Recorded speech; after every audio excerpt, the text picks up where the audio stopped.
Welcome to Houston Sports Talk with your host, Robert Land. Thanks for checking into the best Houston sports podcast. Robert along with Sports Radio 610 Shaun Bijani. And if you're new to the show, welcome aboard. 45 years in journalism between the two of us, so you're in very good hands. And later in the show, we're going to ask you who the best all-around Astro is. Perhaps he's on the current roster. And by viewer and listener request, no more 1 minute drill, at least for now, although we may revise it a little bit for the future. Yeah, they didn't. A lot of people didn't like it, Shaun. So we're cutting out the 1 minute drill for now. They like my long-windedness. I don't know if it's that. I'm gonna try to figure out what's going on. But if you did like the 1 minute drill, let us know. But let's lead off with the Texans trade. Caserio and the Cardinals hook it up again. Left tackle Josh Jones and a 7th round pick comes to Houston for a 5th round pick. Do you like it, Shaun? Yeah, I do. I know a lot of people I already saw on social media are like, man, the Texans gave up a 5th round pick for this guy.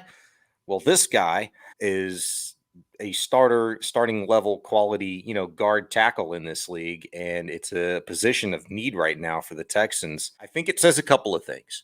I think it says that the Texans aren't completely comfortable with George Fant.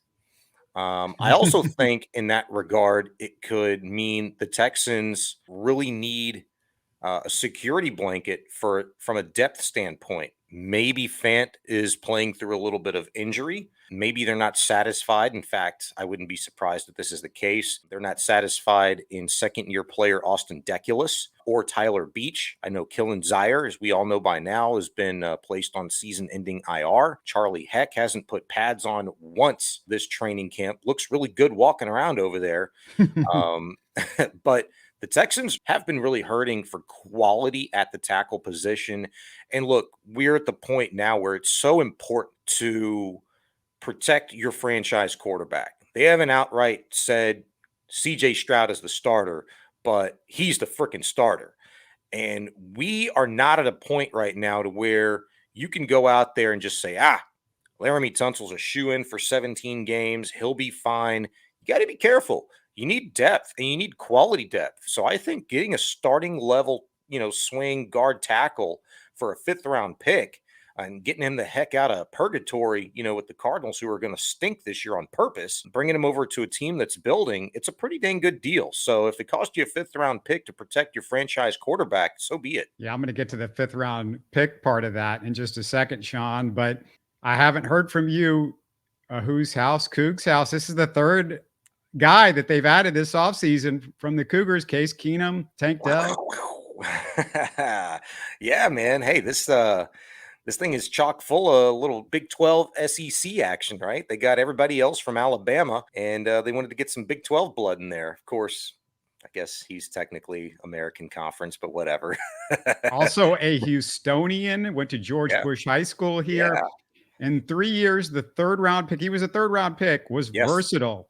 He played 611 snaps at left tackle, all but one of those last year, 612 snaps at right guard, 234 at right tackle. His Pro Football Focus grade, 75.8 and 622, and really 612 snaps last year. He allowed 4 sacks, committed just 9 penalties. Well, 9 penalties. It's maybe a little bit much, but still not bad numbers. And now that the Texans don't have a 5th round pick, and Shaun, you mentioned this, it's worth noting Caserio's 5th round pick history so far. Thomas Booker, Tegan Catoriano, Garrett Wallow, Brevin Jordan, Henry Toa. We want one of these guys to just come up and shock you. Not exactly a gold mine for Caserio. The only 2 good 5th round picks, though, in Texans history, TJ Yates, and then Shaun, the GOAT of Texans 5th rounders, DJ Reader, the GOAT. Yeah, there's no argument there. DJ Reader, he takes the cake by a lot. Yeah. TJ Yates, right? The first quarterback for the Texans, the quarterback to win the Texans' first playoff game. That is correct. Thank you, JJ Watt, for that as well. Yeah, all right, JJ Watt. Maybe recent 5th round picks, Nick Caserio and the Texans trending a little bit better. Tegan Quatoriano is kind of a TBD. He's so often injured. He needs to be healthy because I think when healthy, he can be a contributor. We're going to do a kind of our mock 53 a little bit later on, and We can talk a little bit more about him in that tight end position, but I think that's TBD in all fairness. And Henry To'oto'o, look, he's a rookie. He's going to be a little raw, but all things considered, he looks pretty good. He might be, at least you feel maybe the best about him since you did a 5th-round pick in DJ Reader, knowing what you know. I don't mind giving up 5th-round picks because it just seems like Caserio is always wheeling and dealing, and he's getting late rounders, and he's getting them back and whatever. Typically, I might be a little worried that you're giving up a 5th-round pick for basically a backup that you assume might be a backup, depending on, Titus's health, which we assume he's going to be back soon. But, I if you're getting a guy that can help you and really help this offensive line and really kind of get everything to the point where you feel safe with this group, I think you got to do it. And I mean, Sean, how many years do we go that the Texans don't need a backup left tackle or right? And he's played both positions, which is great. Exactly. I thought about it like this very simplistically when I saw the deal come down this morning. If you're going to compare the two organizations, the Texans and the Cardinals, one is trying to stockpile draft picks, very similar to the organization that we're covering now. The Texans, like they were trying to do over the last couple of years. Well, the Cardinals, they're going to stink on purpose. They're trying to do that. They're planning for their future.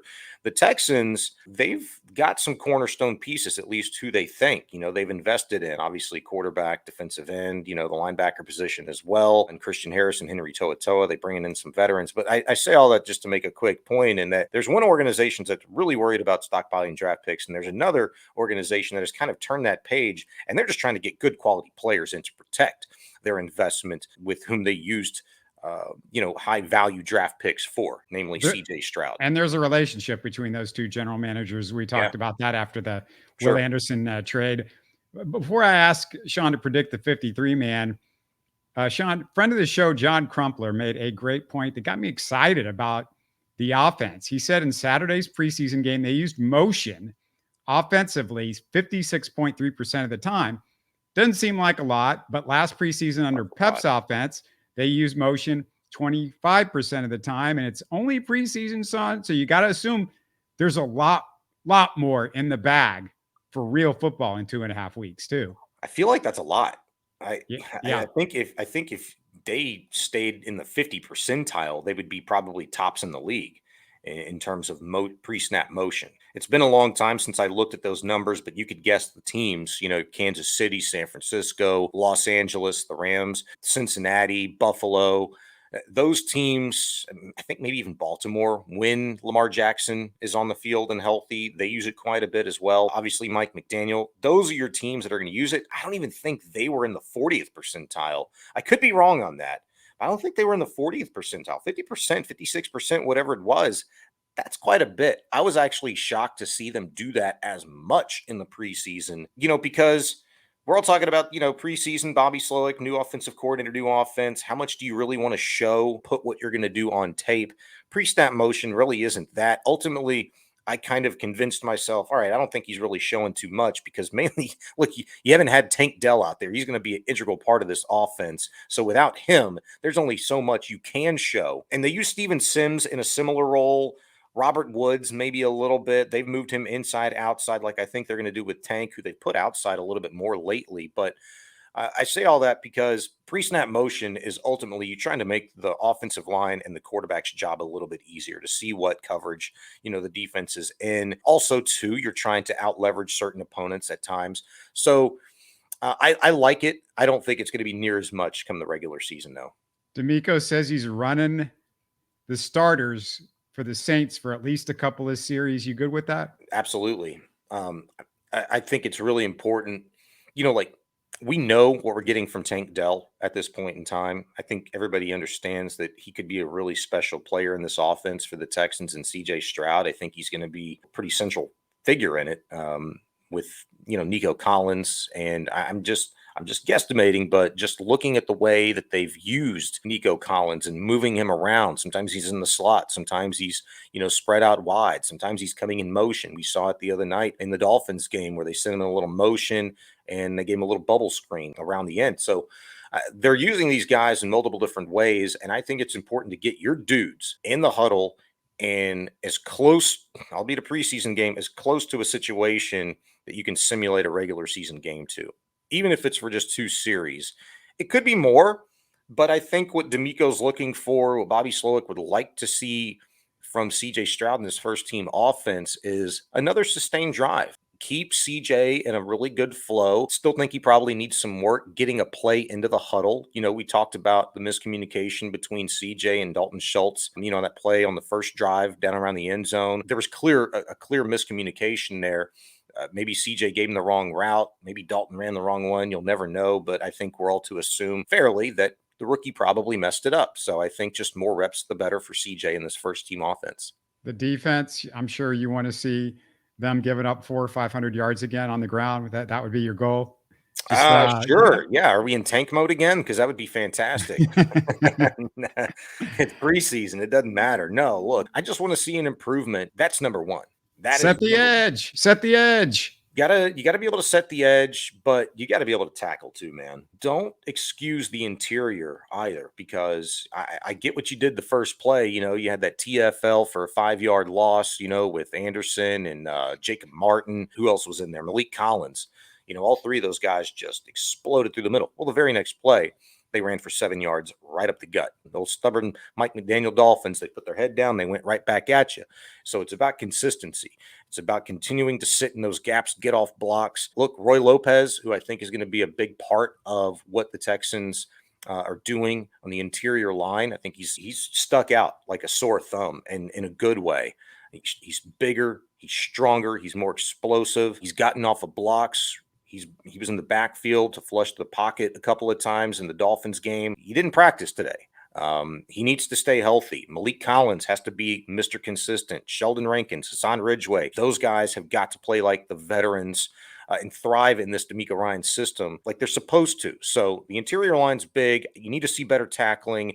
Overall, the defense has got to be better, even the secondary, because at times it is going to get leaky. And at times, Jalen Petrie is going to have to freaking put a helmet through somebody's chest, not reaching out for dear life with his arms. He's going to have to wrap somebody up. Yeah, wrap up is the key word for that. I want your prediction for the final 53, or at least where the competition is in some of these areas. Let's go position group by position group. QB is easy, so we're going to move past it. Stroud, Mills, Keenum, they're a given. Special teams gimmies: Fairbairn, John Weeks, Cam Johnston, I think. So there's 6 right there. I'm way ahead of the game. So there, you're not gonna mess with me, DeMeco, on those 6. Now, I really want to get your first thoughts on the running back, Shaun, because we know Pierce, we know Singletary, we know Beck, the fullback. Who else makes it? There's a real question mark after those 3 guys. I mean, I don't think so. I feel like, and this is not just pointing at like, hey, look at the contract they signed this guy to and Mike Boone in the offseason. But so far, so good. They gave him one of the more lucrative deals, albeit, again, a short one, just a year like they did pretty much everybody else. I think at the time, maybe they gave a 3-year deal to Shaq Mason, after he'd been here a month or something like that. They gave him the extension, but that was about it. Boone has looked the part, though. He's come in. He's been a good little change of pace, a low center of gravity, powerful guy, hard to bring down, keeps the legs moving. I think just the kind of complementary back you would want for that third guy. And you're going to ask him to play, a little bit of special teams, probably. Daria Gumbawale, who's been that guy for the Texans, he's a little bit banged up. I think he's dealing with a soft tissue injury with a hamstring. Don't quote me on that, but I know he's a little banged up. I feel like Boone's just been the better back for that third spot so far in camp. So my 3 are Pierce, Singletary, and Boone. That's it. You're going with those 4 guys. Probably Harrison starts it on the injured list, and definitely maybe if something happens to Beck or something, that he's around if you need him. Beck is an interesting one. He's the only fullback that's currently on the roster. I know we saw Dalton Keene. He's technically listed as a tight end. Showed that versatility because, well, they needed him to. It's Beck, and that's it. If you want to move to the tight end group a little bit, some people might disagree with me on the flexibility, versatility aspect of what is going to be expected of Andrew Beck. I think the Texans keep 3 tight ends and Andrew Beck as Schultz, a 4th option. Schultz, Cotoriano, and Eric The third, Tomlinson. I've got Eric Tomlinson making this team over Mason Schreck. Mason Schreck, in spots, and we obviously know what he did last year when he was healthy. He looked like he could be an immediate contributor, a guy with sure hands, a couple of red zone targets, touchdowns last year. Nice. But I think Eric Tomlinson in a pinch, man, they'd signed him late, came into camp, and he was an immediate target for CJ Stroud, Bobby Slowick in this offense. And you could just see how he kind of affected the game. Solid blocker on the edge. When the Texans want to run outside zone, it's going to be a big part of what they do. Obviously, you'd like to show a little inside zone, but you want to get that interior blocking to set up the cutback, which the Texans are going to use quite a bit, hopefully. Tomlinson looks the part. Big guy, solid blocker, good hands. I've seen him catch a little bit and control the ball through contact. So I think he's probably the best guy in this competition. So you got Schultz, Quatoriano, and Tomlinson. There's your three tight ends. Well, you're going to keep Beck, but what I mean to say is Beck in a pinch, if one of those guys was to go down, or if you want to get a little creative like Slowick tends to do, where we've seen Beck split out wide. We've seen him in two tight end sets. We've seen him in the slot. He's going to be that versatile type of gadget player for you. Yeah, there was no debate that Beck was going to make the team.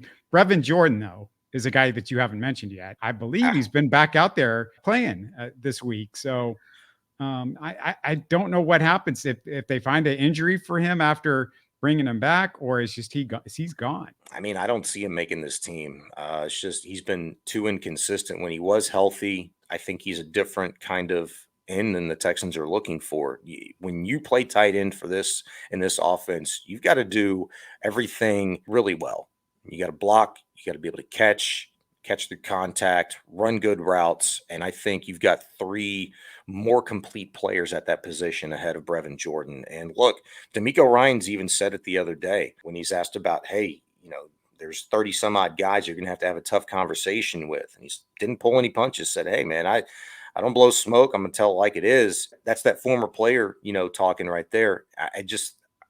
All I thought about was Brevin Jordan, because that's probably going to be a tough conversation for him, who, any other Texans team over the course of the last couple of 3 years, you slide in, it's your spot, big cat. But this team's turning the page, and I just think there's better players on this roster right now. Yeah, I just have this feeling they're going to find an injury for him or something like that. I just don't think it would be right if they just decide to move on if they could find an injury, and he's been out a lot. So maybe you find it. What do you mean you find an injury? Like they're going to keep 4 tight ends?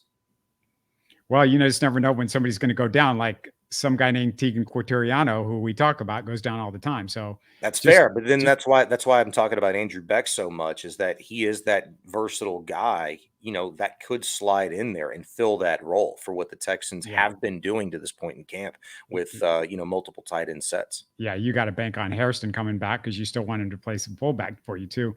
Automatics at wide receiver: Robert Woods, Nico Collins, Tank Dell, Noah Brown, John Mechie, I guess, and who else? Forgot to mention Xavier Hutchinson. He's an automatic. That's what I'm asking. Yeah, absolutely. The one guy that you did mention, I don't think is, and that's John Mechie. Look, early on in camp, he flashed. We knew he was there. All eyes were on him anyway. And kind of like Robert Woods did to start camp, he's kind of disappeared. Mechie was not visible in the open portion of practice on Thursday. Okay, I don't know if he's really hurt. I don't know what the deal is, but I do have a theory. Mechie hadn't really been getting targets. I haven't heard any poor reports. I just know this from watching practice every single day. And granted, I'd missed this week, but I've been to every single practice before then. Just doesn't stand out a lot. Tank stands out. Robert Woods stands out. Do you give up on a guy though that it's not giving up on him? It's not giving up on him. I think the Texans find a way to get creative, and he starts the year on the PUP or IR. Yeah. You can pull those guys off after 4 to 6 weeks. I think you can do it multiple times now this season with different players. I think that's probably where we're trending. It's just a theory right now, but I wouldn't necessarily think that if it wasn't for the emergence of Steven Sims the last 2.5 weeks in training camp. The guy couldn't catch a cold. It didn't appear the first week and a half of camp. He was working with the punt return and the kick return, showed sure hands and quick twitch, a good decision making, ability to make something happen in special teams. If he was going to make this squad, he had to start catching balls. He had to be a factor in this offense. In those joint practices, and even the week prior to that, the guy just flashed. He stood out in the slot. He looked like at times with his sure route running ability, he was a good little check down option, good guy to kind of flash open, kind of like Tank's been. You get the ball to him quickly if you're Stroud. He's just been there. I think that's why he makes this team. Good little option, somebody that's comparable to what Tank can bring, fast, quick, good hands, can make a guy miss, get you some yak. The hands, though, you said a week and a half he looked bad, and then we saw him drop a pass in the second preseason game. So I don't know about the hands. Yeah, I mean, it's a pass. There was a lot of drops in that preseason game. I'm just Yeah. telling you, what I've watched, witnessed in camp every single day. You notice him out there. I'm constantly looking for John Mechie. I'm saying it's not I don't think it's a bad thing. We commend John Mechie for doing everything that he has, to come back and what he's battled through over the last year. It's not a bad thing. And I don't think it's that crazy to think, okay, yeah, second round pick, but the dude just beat cancer. You start off the year, you make sure you're as healthy as possible. You're totally comfortable with this offense, and your Sure. body and your route running are where they need to be along with your hands. And we'll see if he can bring something later on this season. Just because you start somewhere doesn't mean you're going to finish there. The offensive line, you got the 5 starters, Josh Jones, that's 6 guys. Who else besides those 6 guys makes the roster? Michael Dieter, center guard, swing guy. I think he's been invaluable for the Texans there. He's a must-have. Jarrett Patterson, another center guard, swing guy. So there's your 7. You've got Josh Jones. There's your 8. George Fant. Yeah. That's 9 guys. And Titus Howard may or may not be ready for week 1 or week 2. Let's see. Right now it's been Fant. I just mentioned I don't think they're maybe completely comfortable with him. It could be, well, hey, we had the opportunity to get Josh Jones. He can play both right and left tackle, little guard as well in a pinch. It would be nice to have a safety blanket if, in fact, Laramie went down ever. We've already got Titus down. We've got Fant there. Maybe we need somebody else. I always thought if they were going to keep 9 offensive linemen, they have so many guys that can go both ways in the interior. If you needed depth, you had to go tackle. And I think we saw it today. They're along the same lines of thinking. You go out and you get Jones, it's totally worth it for a guy that's going to be protecting potentially your franchise quarterback. Okay, let's go the other side of the line. These are the defensive linemen that I've got. The starters, Will Anderson, John Grenard, Blake Collins, Sheldon Rankins. I'm going to throw in the veteran Hassan Ridgeway. You said Roy Lopez, you love him. That's 6 right there. There's 6 defensive linemen. Who else makes the roster on the line? Okay, well, you got 4 defensive tackles you just mentioned, Rankins, Collins, Ridgeway, and Lopez. I've got Heinisch making the team. He's had a really good camp. DeMeco loves the fire, the passion that he's played with. I'd like to see more playmaking ability from him, but I think he makes this team. Defensive end, you mentioned Anderson and Grenard. Jerry Hughes ain't going anywhere. Jacob Martin's had a fantastic camp, I think. DeMeco loves that veteran presence, loves how vocal he's been. He gets the guys fired up. He's made plays. We just mentioned one. He was in the backfield on the first defensive play of the game against the Dolphins the other night. And obviously Dylan Horton, so there's 5 defensive ends. You've got 10 guys right there. There is no bubble. There's no Thomas Booker, maybe. There's no Cowart, maybe. There's no Winovich. There's no Rivers. I don't think those guys are even close. Winovich has been banged up. Booker can't make the club from the tub. Cowart hadn't shown me enough. And Rivers, I'm kind of like doing the same thing with him. If he hadn't been hurt, banged up, and on the side, I've been looking for him to make a play, and I ain't seen it. Linebackers, man, I've got Christian Harris, Denzel Perryman. I assume our boy Blake Cashman's in there. That's 3. Toa, you would think, has made the roster. So that's 4. After that, I'm going to let you go. Who else is on this linebacker core? I don't remember the contract that they gave him, but, Corey Littleton, was one of those veterans that at the time you felt pretty good about when they brought him in this offseason, but maybe Denzel Perryman light. I just haven't seen it, but I went ahead and gave him the benefit of the doubt. I have him making this roster. So for guys you just mentioned, Harris, Perryman, Cashman's been banged up. He's got a hamstring issue, and we know that's kind of unfortunately the story of his career. Started ever since he's with the Jets, came up with them, and he's been relegated to a special teams guy since, and a very valuable one. When healthy, he's actually shown a propensity to make some plays in this defense at the linebacker position. Littleton and Toa. So there's your 5 linebackers. Now, Kirksey, I don't have him making this team because the Texans can save $6 million if they cut him. Wallow? Garrett Wallow? I haven't seen him. I mean, he made a pass deflection. That's like the one time that I remember him making a play, any play in camp, and that was the week before the joint practices. That's it. Jake Hansen looked completely lost in that Dolphins game the other night. In coverage, we talked about him a little bit. He's the one that was on Barrios who got loose for the touchdown. I gave him a little bit of benefit of the doubt, but I think, in an extended play like that, you got to be able to make a play. He just looked too lost for me. Has had a solid camp. I just think otherwise. Now, Hewitt, from a special team standpoint, they love him. I know that. Wallow, though, is a special teams guy they love. So I They don't know. do, but Hewitt's a freaking dog, man. If you had to pick between one or the other, I'd personally go Hewitt. I just don't know where you'd stash him on the active. Those guys feel like practice squad guys to me at this point in time.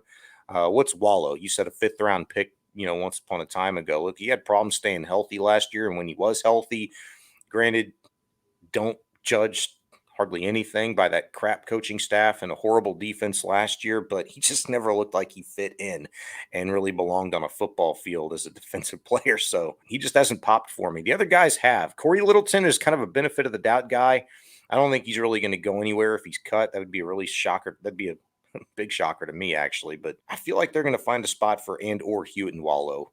Probably not on this active roster, though, on the practice squad. Yeah, we were just talking 5th rounders, and you just cut 3 of them so far. So that's Caserio's record, and this has only been his third draft, so that's not good. The secondary should be one of the easier positions, I assume. Sean, Stingley, Petrie, Ward, Steven Nelson, the starters, Des King, Tavier Thomas, a couple of really strong backups. Who else do you like among the secondary guys? That's 6 guys right there. Shaq Griffin.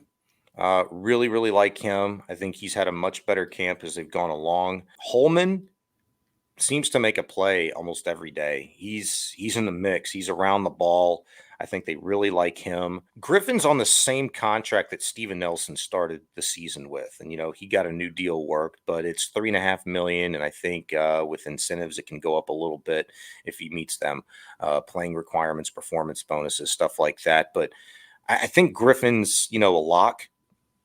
Behind Stingley and Nelson, Griffin's your 3rd corner, and then Holman's a 4th. I don't know how many teams typically keep. He feels like a guy that wouldn't be active on game days, and maybe if you do keep him, you think you could stash him on the practice squad and maybe give you some depth at another position, maybe linebacker if you feel like you need it. Maybe that saves Christian Kirksey's job. It just depends. But Eric Murray, if you didn't mention him, and MJ Stewart, I think those, are your 2 other safeties. Great special teams guy, MJ Stewart, too. So I think that's going to matter for him. Yes. And look, MJ's had a really good camp. And when he's running with the 2s, he's out there making plays. Dude's a dog as well. He's going to lower his shoulder and knock some people over. He's been one of the more sure tacklers in camp in that secondary so far. And that's necessary for this squad. But Petrie's got to get better. Ward, he'd like to have some of those plays back, over the course of the Dolphins game. So funny. As effective as some of those guys were, Petrie still has some of the similar issues. And Ward, I was a little disappointed to see him, whiff a few times, just reaching and arm tackling. So you need the physicality and a lot of it in that secondary. And I think MJ Stewart definitely gives you that. So you have added this up. This adds up to 50. I haven't been doing the math. I haven't got my calculator in the I've got 25 players on defense, 25 on offense, and then your 3 specialists in Johnston, Fairbairn, and Weeks-Seed mentioned earlier. That's 53. Players active on game day, you can have 48 this year. Those 5, I was racking my brain in terms of like who's not going to dress. That was a difficult one for me, but I think you have some flexibility there with Holman as that 4th corner. Maybe he's a practice squad guy. Maybe that enables, Christian Kirksey to make this squad, or, maybe a Garrett Wallow or a Neville Hewitt. The Texans are at the point right now where you don't have to do guys favors. You've got veterans in that linebacker room. One of them you're really happy with, and he's a thumper in Denzel Perryman. Why do you need Christian Kirksey? We questioned his play and sure tackling ability and sideline to sideline ability last year. And we all know the Texans were asked to do a lot of that, the linebacker core. I don't think anybody was impressed. Denzel Perryman looks the part, acts the part, sounds the part. He's that leader in that room, along with Corey Littleton. Neville Hewitt's a freaking dog. Maybe he finds his way on. I just don't see any way Christian Kirksey makes this roster with the amount of money the Texans can save. It just gives them that much more flexibility because, hey, going into next season, you're going to have quite a bit more money to spend in free agency. And then it's really game on for Nick Caserio, DeMeco Ryans, and the Texans. Yeah, we're going to find out here pretty soon. This cut day is coming down probably in about a week or so. So it should be interesting. There might be other guys. We haven't talked about this, but there might be guys that are out there for the Texans to pick up. So there's a lot of, the linebacking core specifically, that's why I mentioned two or three or four guys. And I'm like, man, they could find somebody out there. Well, two guys, you should be confident in two guys right now. Christian Harris and Denzel Perryman. Yeah. Henry To'oTo'o, nice. Let's give him a little look-see. Looks the part, sounds the part, had some good plays, flashes, has the propensity to be a playmaker. And I love his background. Alabama, team captain, called the defense, Mike linebacker. Love it. Hey, the NFL is a college all-star game. Can he thrive at this level? That's TBD. The other thing is, I just question Caserio at this point and his staff at scouting linebackers. And DeMeco is a linebacker, was a really good one. So maybe he can identify some of these guys that are out there and available. Hopefully they can improve a little bit, because that's the one area. There's a lot of areas, obviously, but that's the one area that I think they're just like super weak in. But we'll see what happens in the next week or so. Let's move to the Astros. No starting pitching talk without refills on my antidepressants. I can't do it now, Sean. It's a bad situation. But I brought up something on social media this week, and I want your take on it. Yeah. It's to the point with Kyle King Tucker, where there's nothing about his game that isn't very good or elite. It is just so fun to watch him, because he is great at everything: speed, base running, defense, arm, batting average, power, pitch selection, clutch factor. There's probably more stuff that I haven't even mentioned, but you name everything that you want from a baseball player, and he's really, really, really good at it. So the question that I'm posing to you is Kyle Tucker the Astros' best all-around player in the franchise's history? And again, I'm emphasizing this on all around, because you get on Twitter and everybody can't read, and I say all around, and I should have put it in big, huge font, because it wouldn't have mattered. They would have, it's well, what about Biggio and Jose Altuve, and I'm like, all around. Well, what do you think, Sean? I think you need to qualify it even further, to be honest with you, because look, I'm assuming Tucker, hopefully he stays healthy, is going to finish this season as another 30 and 100 guy. That's going to be about 3 straight seasons, right, of him being a 3,100 guy. And the batting average is up, on base percentage is up, OPS is up. The guy's an ascending player, it appears. The problem with your question is it's a little fantasy, right? To me, it's such a short sample size in relation to when you think about best all-around players in Astros history. I've got 2 guys that immediately come to mind, and it's of my generation, and I think they're probably 1-2 right now, and that's Craig Biggio and Jeff Bagwell. Jeff Bagwell being number 1. You look at the WAR numbers, you look at what they meant as an offensive and defensive player. Bagwell, with one Gold Glove. I don't know how many Silver Sluggers he won. Biggio has a handful of Silver Sluggers, almost a handful of Gold Gloves. Was a terrific base runner. Yeah, Base but let stealer me at just one point stop in you time. because that's the immediate argument everybody has. And let me just say, first of all, on Craig Biggio, when I'm saying elite at everything, I'm saying all around. Craig Biggio didn't have a good arm. There was a reason why they moved him from catcher to second base. There was a reason they moved him to second base. We saw it in the outfield, but at that point, it's towards the end of his career, he wasn't good. His arm was not a good arm. Defensively, he had the one good year at second base where he won the Gold Glove, just like More than one Altuve. Gold Glove. He has 4 Gold Gloves. Biggio had 4. Biggio has 4 Gold Gloves. Okay, my bad then. But his arm was not good. Do we agree on that? I mean, he didn't have an elite arm. I mean, I'm not going to argue that, but he was one of the premier second basemen. It was him and Ryan Sandberg. Yeah, just because you were a premier second baseman doesn't. When when I went through the Kyle Tucker list, that's what I want to be clear on this. When I'm going through the Kyle Tucker list, I'm going point by point of he's good at this, he's good at that, he's good at the next thing, and like he's not like Craig Biggio was not. You would never have called him one of the better arms. I know, no, but here's the problem with your argument. And anytime you're going to elicit a response from somebody, that is the argument you're going to get because that's the only comp. Those are the 2 greatest players in Houston Astro history. So you have no other choice but to talk about them.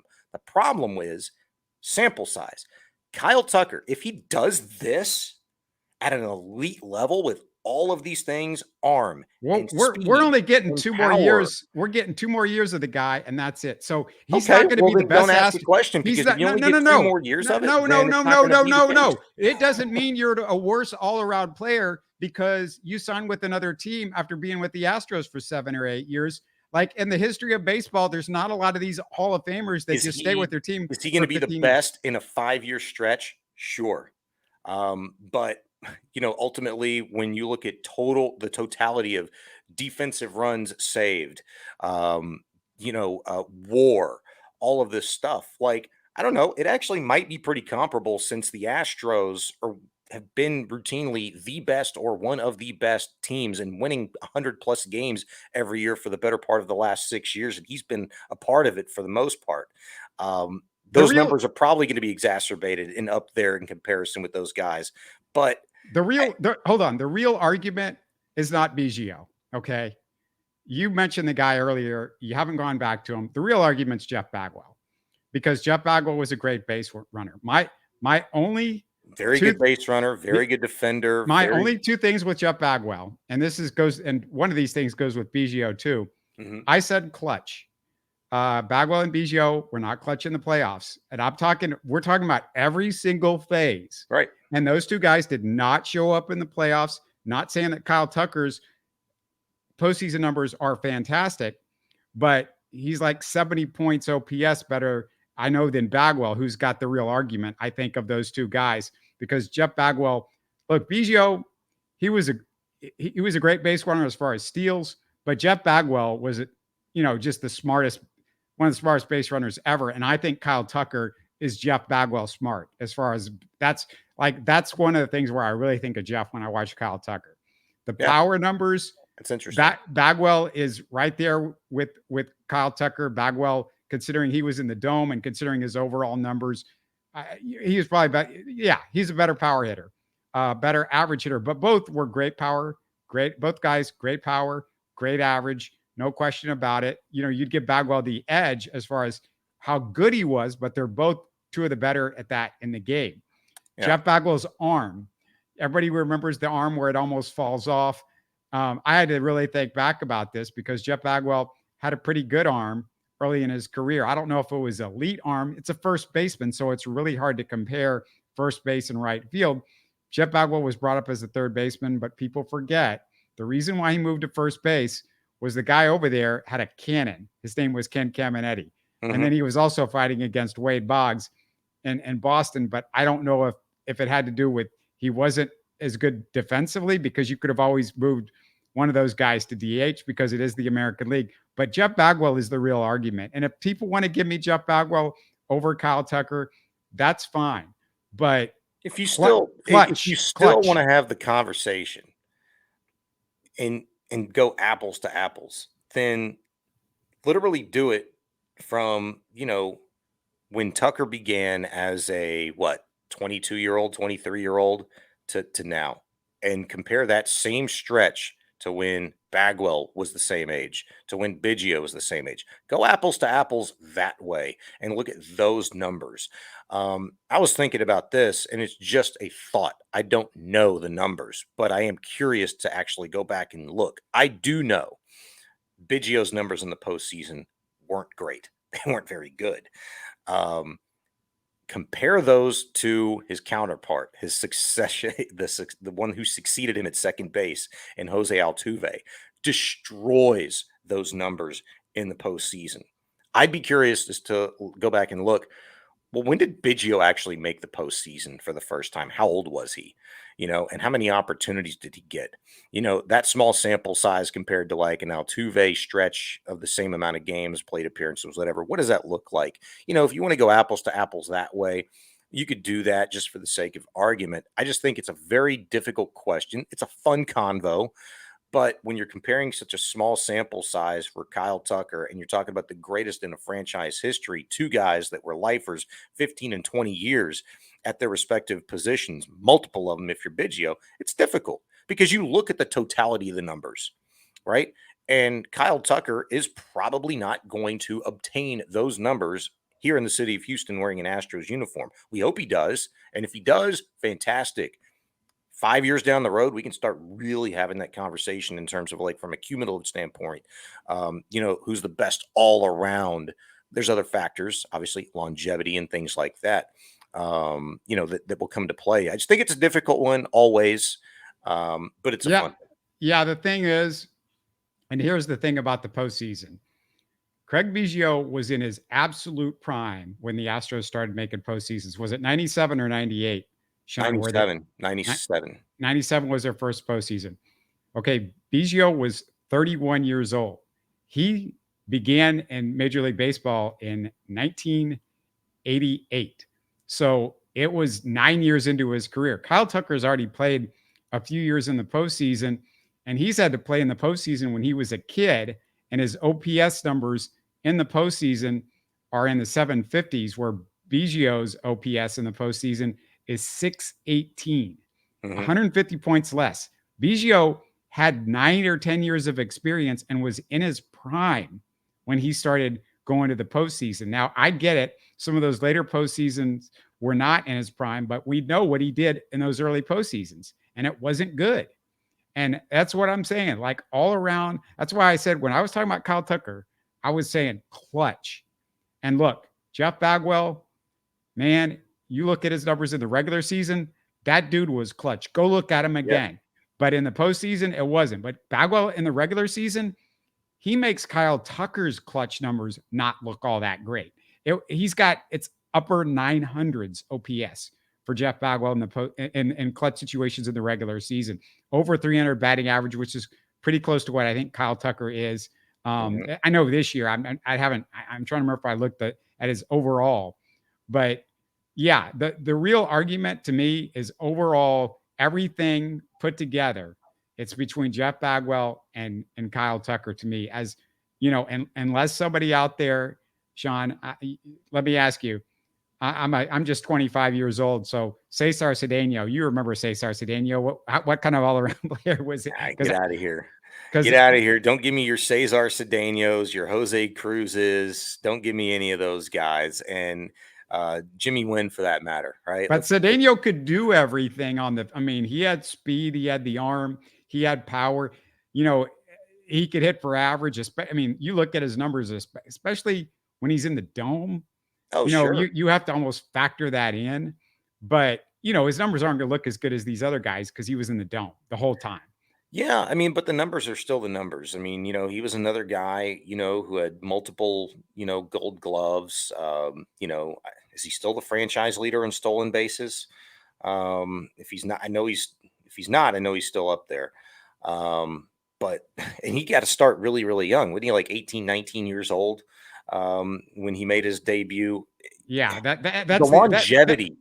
The longevity, though, like, and I get what he was during his peak, but, the totality of the numbers, he started when he was 19. How many years did that guy play? It's the same argument that I tried to make, with Biggio and Bagwell. You're talking about, like, greatest all around.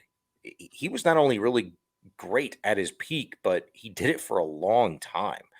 Yeah, Cedeno, if you look at his numbers, he had these really great years where he had an over 900 OPS in the dome, like 72 and 73 when he was 21, 22. Mhm. And then he kind of falls off a little bit. It's around 800 or a little bit less than that for a while. And then I think he had one more really good year in 1980 when the Astros went to the postseason. But yeah, I'm just throwing out Cedeno because I'm like, I know some people are thinking about him because he was, Always. he could do everything out there just like these other guys can. But the last thing I'll just say about Jeff Bagwell and Kyle Tucker, and this is an argument that I think is very fair. Put Jeff Bagwell in Minute Maid for the prime of his career and put Kyle Tucker in the Astrodome for the prime of his career. And then maybe it's case closed. If we put Bagwell in Minute Maid for the prime of his career, we're probably talking about, him getting in that 600, maybe even 700 home runs in his career. I mean, could he have gotten 700 home runs if he played in Minute Maid Park?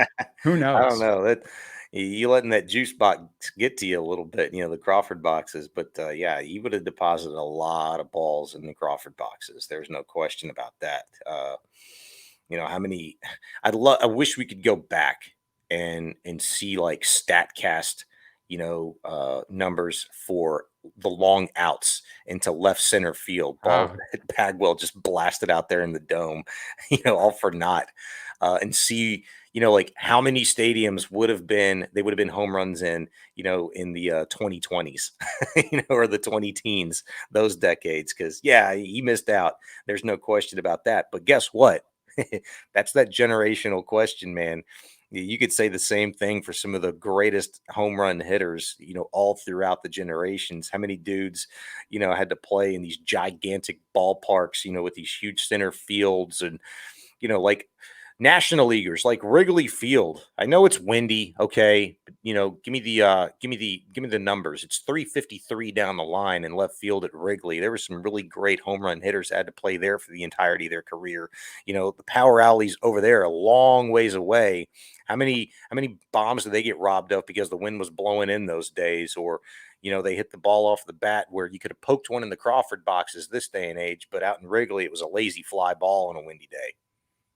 So get in the comments. Let us know what you think.